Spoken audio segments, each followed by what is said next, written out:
Ladies and gentlemen, welcome to the Destiny 2 beta footage that I saved and I wanted to talk about because I've got some ideas. Now we're going to focus on a gun today, so this will be kind of a gun video like I normally do, where we talk about the gun, we talk about the base stats, we talk about how I felt about it in PvE and PvP performance. But we're also going to talk about an idea called the viability of variation. I don't know, I was trying to think of cool names for it, but really it's just, can you play different ways in the Crucible in Destiny 2 and it still be a viable way to play, a viable way to win, a viable way to be successful? And so that was kind of one of the questions I had towards the end of the beta. I was playing it and having fun, and eventually I got to a point where I was like, okay, I know what the good guns are. Now let's try to use other guns that people may or may not think are good and see how good we can do. So I started using this scout rifle that does not compute. It's kind of a high impact scout rifle, I feel like, because I know we had the other one, the Black Scorpion, that was low impact and fast rate of fire, but it does not compute. It was kind of a high impact, slow firing, slow gun. So a little bit on that gun. It had steady rounds, it had increased mag size, and it had one other perk that I think it kind of, you know, the intrinsic perk that was always active. But the perks you could switch between were the just the bigger mag size or the steady rounds, the rounds that made the mag or made the gun a little bit more steady, a little bit more controllable. And I think I defaulted to that towards the end of the PvP playing that I did with it. But I ran it through PvP, I ran it through PvE, I had some fun, and it encouraged me in a lot of ways. So one of the things I immediately noticed when I got the idea, I was like, I want to take it into PvP and see if it's viable. Now, I looked at the gun stats. I figured since I've been playing PvP for a couple days in Destiny 2, I kind of understand how it works, what the health pool is like, how many shots it takes to get you killed. And I was like, okay, maybe I can play back with this scout rifle. Play back, pop it B, you know, make it more of a support type situation in Destiny 2, because in Destiny 1, you're either slaying or you're just not doing a whole lot, because the time to kill is a little shorter than the Destiny 2 time to kill, and it's just how the guns work, how the gameplay works, how the maps play out, and how the team sizes function. Now, if you're in 3v3, yeah, it's a lot slower, but I find in 6v6s, if you're not constantly killing people, you are getting killed. But in 4v4, it was a little bit of less of that situation. So, specifically applying this to the does not compute scout rifle, I wanted to go in, sit not on B, but sit near B, or find the lanes that I could shoot down and see if I could be an effective teammate, effective team member, and an effective support person in a game that Destiny PvP hasn't really been known for that, because I've played Battlefield, I've played other games that I really enjoyed where you could be not killing anyone and you could still get a really high score, you could still be a valuable teammate. And I thought, let's try that a little bit with some scout rifle in Destiny 2. Now,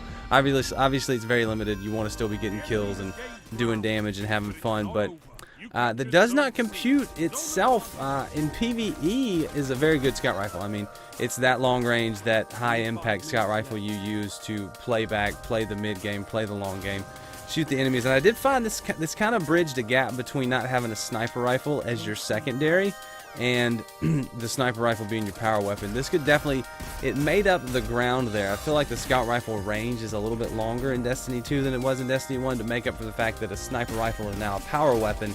You don't always have ammo for that, but in PvE we know they have modified that a little bit, so it may not be an issue. But it was interesting to run a hand cannon, a scout rifle, and then whatever heavy you wanted to run in PvE. Run that in the strike, the one strike that we had, and just have fun with it, because that strike had a lot of distances. Once you got to that boss fight, it's pretty up close, so you don't want to be running all long range weapons. So it was really interesting. I like using the does not compute. It grew on me the more I used it. It was one of those guns that it didn't immediately prove to be the most effective, like the Nurgle or like the other pulse rifle that I can't remember, the Nightshade. Those two pulse rifles were pretty immediate that they were top tier weapons for PvP.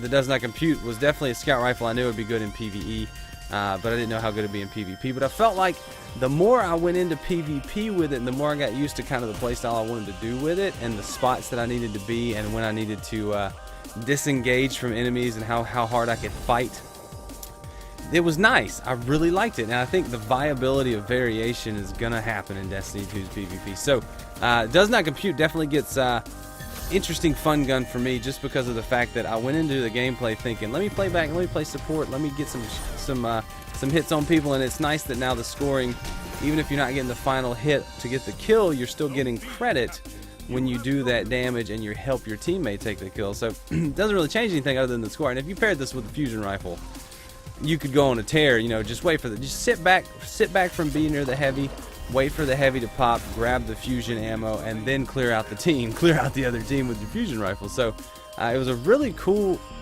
situation, really cool variation on what I had been doing with the pulse rifles or with the hand cannons.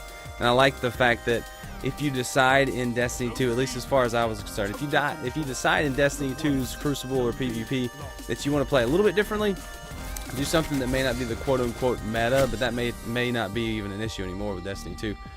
You can still have fun, you can still be effective, and you can still be useful. And I think if you play this in a countdown, pair it with another teammate that's being the aggressor and you're being the watchman. You're watching the lanes. If you're capping the point and you're using the does not compute, and you're thinking, well, let me play back, let me play support, let me play longer range.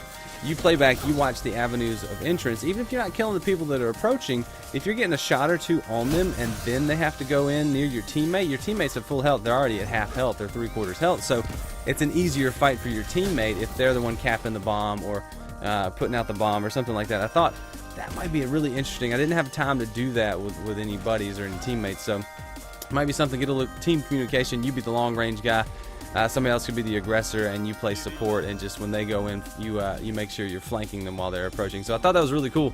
That would have been my use for the does not compute. But what do you think? What do you think, guys? What are you excited about? Did you enjoy PvP in the Destiny 2 beta, and how do you feel about the does not compute? What gun or what method of playstyle do you think is nice that may not be in Destiny 1 that Destiny 2 looks like it might approach? So I know they demoed some more game modes from IGN.